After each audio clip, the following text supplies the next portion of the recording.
Case में क्या फैसला सुनाया जाता है। और साथ ही साथ आपको बताते चलें कि कल भी इस केस की समाअत हुई थी और उसमें गुज़श्ता रोज़ जब समाअत हुई तो अदालत ने अरशद शरीफ की जो मेडिकल रिपोर्ट है उसको गैर तसल्ली बख्श करार दिया था। सुप्रीम कोर्ट में अरशद शरीफ कत्ल केस की फैक्ट फाइंडिंग रिपोर्ट पेश की गई है। खुर्रम और वकार के जो बयानात हैं उनमें तजाद पाया जा रहा है। अरशद शरीफ को मनसूबाबंदी के तहत कत्ल किया गया, कमर में लगने वाली गोली सीने से निकली, गाड़ी की सीट में कोई सुराख नहीं हुआ। फैक्ट फाइंडिंग रिपोर्ट में ये तमाम तर जो इंकशाफात हैं वो सामने आए हैं। रिपोर्ट में वकार अहमद के केनियन पुलिस और इंटेलिजेंस एजेंसियों से रवाबित का इंकशाफ भी हुआ है, जबकि खुर्रम को अरशद शरीफ के जख्मी होने बारे नहीं पता था। ये भी फैक्ट फाइंडिंग रिपोर्ट में सामने आया है। और इस वक्त जो बेंच है 5 रुकनी लार्जर बेंच वो समाअत कर रहा है, दलाइल दिए जा रहे हैं। सजाद हैदर हमें ज्वाइन कर चुके हैं। सजाद, कहिएगा मजीद क्या समाअत में सामने आया है? वो मुलतवी कर और कल तक ये समाअत को मुलतवी किया गया है। आज जो अदालत है उनमें अरशद शरीफ की जो वालिदा है वो भी पेश हुई। उनका कहना था कि मुझे अपने बेटे के लिए इंसाफ चाहिए। जिस पर चीफ जस्टिस का कहना था कि आपको बिल्कुल इंसाफ मिलेगा और जिस पर जो उनकी वालिदा था उन्होंने अदालत का शुक्रिया अदा किया है। चीफ जस्टिस का कहना था कि आपको शुक्रिया अदा करने की जरूरत नहीं, ये हमारा फर्ज है। अरशद शरीफ की वालिदा का मजीद कहना है जिस तरह पाकिस्तान से अरशद शरीफ को निकाला गया वो रिपोर्ट में लिखा हुआ है और दुबई से जिस तरह अरशद शरीफ को निकाला गया वो भी रिपोर्ट के अंदर इस चीज का तस्करा है। चीफ जस्टिस का कहना था कि अरशद शरीफ की वालिदा ने कई और लोगों के नाम भी दिए हैं और हुकूमत कानून के मुताबिक तमाम जावियों से तफ्तीश करे। जस्टिस मुजाहिद अली नकवी का कहना था कि आपको तहकीकाती टीम को बयान रिकॉर्ड कराना होगा, जिस पर अरशद शरीफ की वालिदा का कहना था कि तहकीकाती टीम को बयान से पहले भी मैं यहाँ आपके हुक्म से पहले भी बयान रिकॉर्ड करवा चुकी हूँ। चीफ जस्टिस का इस मौके पर कहना था कि फौजदारी मुकदमे के लिए इसलिए अदालत तो कोई कमीशन कायम नहीं किया और केस शुरू हुई थे खुर्रम और वकार से होता है। क्या अरशद शरीफ की वालिदा कुछ और कहना चाहती हैं? चीफ जस्टिस ने अरशद शरीफ की वालिदा से पूछा। इस पर उनको कहना कि मुझे मजीद अभी आज के लिए कुछ नहीं कहना।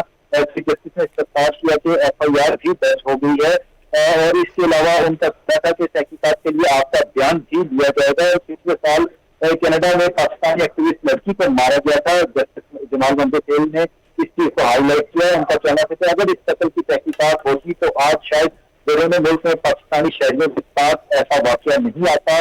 अफसोसनाक अमर है कि हम वाकई के बाद ही हरकत में आते हैं। चीफ जस्टिस का कहना था कि GIT में ऐसा अपराध नहीं होना चाहिए जो किसी अदालत किसी और अफरान के मातहत हो। अरशद शरीफ की वालिदा 2 शहदा की मां है और शरीफ की वालिदा का मैसेज और हमसे से ही सुना जाएगा। इसके बाद अदालत ने केस की समाअत है वो मुलतवी कर केस की समाअत मुलतवी कर दी गई है। सज्जाद, ये कहिएगा उनकी बेवा भी कमरा अदालत में मौजूद थी और उनका मौकिफ सुना गया क्या आज की समाअत में?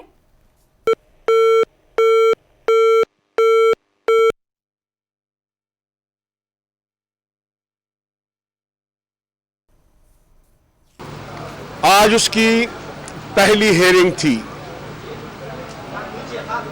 कल क्योंकि चीफ जस्टिस साहब ने ये ऑर्डर किया था कि आज रात तक अरशद शरीफ कत्ल की FIR दर्ज की जाए और दूसरा ऑर्डर यह जारी किया गया था कल कि जो फैक्ट फाइंडिंग कमेटी की रिपोर्ट है वो अदालत में जमा कराई जाए। आज जब समाअत शुरू हुई तो अटॉर्नी जनरल साहब ने अदालत को बताया कि FIR अदालत के हुक्म के मुताबिक थाना रमना में दर्ज हो चुकी है और उन्होंने अदालत को बताया कि उसमें 3 मुल्ज़मान को नामजद किया गया है और इसके अलावा उन्होंने बताया कि अदालत के हुक्म के मुताबिक वो फैक्ट फाइंडिंग कमेटी की रिपोर्ट भी जो है वो अदालत में जमा करा दी गई है। आज FIR के हवाले से जब बात हुई तो इस मौका पर रोस्टम पे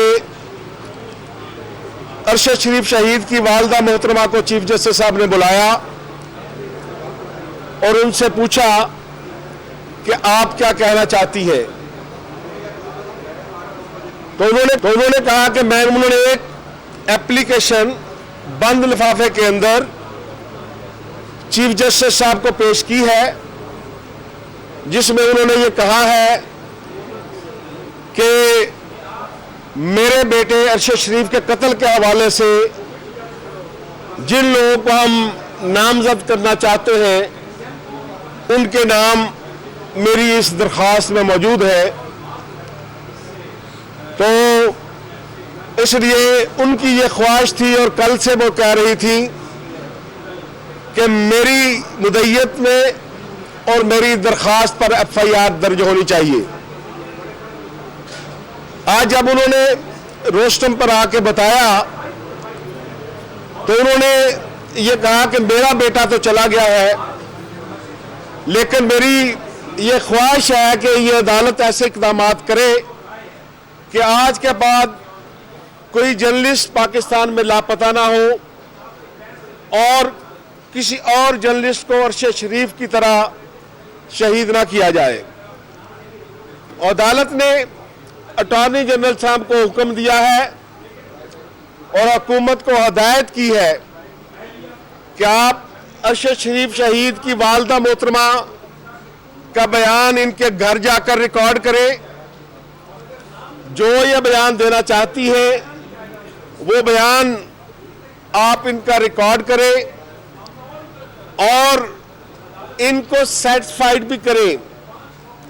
इसके अलावा अदालत ने ये पूछा, क्योंकि ये तफ्तीश तलब केस है, मर्डर जो है वो कीनिया में हुआ है, तो इसको आप कैसे प्रूव करेंगे।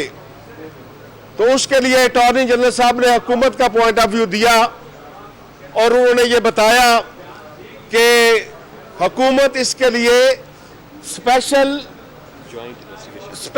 पहले JIT की बात करते थे, जॉइंट इन्वेस्टिगेशन टीम, अब उन्होंने कहा कि स्पेशल जॉइंट इन्वेस्टिगेशन टीम हुकूमत कायम कर रही है, जिसमें FIA इंटेलिजेंस एजेंसीज के लोग भी शामिल होंगे। इसके हवाले से चीफ जस्टिस साहब ने यह हदायत की है कि क्योंकि यह दूसरे मुल्क का मामला है, इसलिए पाकिस्तान के फॉरेन ऑफिस को और पाकिस्तान के तमाम इदारों को अपना असर सूख इस्तेमाल करना चाहिए ताकि कीनिया के अंदर जो वाक़यात रूनमा हुए हैं उनकी तह तक पहुंचा जा सके।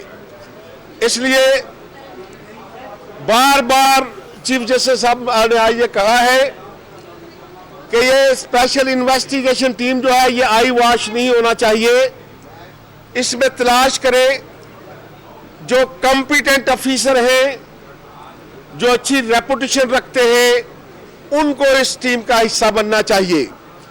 और आज अटॉर्नी जनरल साहब की तरफ से और हुकूमत की तरफ से अदालत को ये यकीन दहानी कराई गई है कि आज रात तक ये special investigation joint investigation team जो है वो तश्कील दे दी जाएगी। इस पर अदालत ने ये बताया कि क्योंकि हमें रात लेट ये रिपोर्ट मिली है जो फैक्ट फाइंडिंग कमेटी की है, अभी तक अदालत ने भी उसको पूरा नहीं पढ़ा। अटॉर्नी जनरल साहब ने बताया कि मैंने भी वो पूरा नहीं पढ़ सका, तो इसलिए समाअत कल तक मुलतवी कर दी गई। अरशद शरीफ की वालदा ने भी कोई सुनने में आया, कोई जमा? जी, मैंने भी ये बताया है कि उन्होंने एक बंद लिफाफे के अंदर चीफ जस्टिस साहब को एक दरख्वास्त पेश की है और उन्होंने ये कहा है कि मेरी दानिश के मुताबिक जो लोग अरशद शरीफ के कत्ल में सहूलतकार या मुलव्वस हैं, मैंने उनके नाम इसमें दे दिए। Thank you.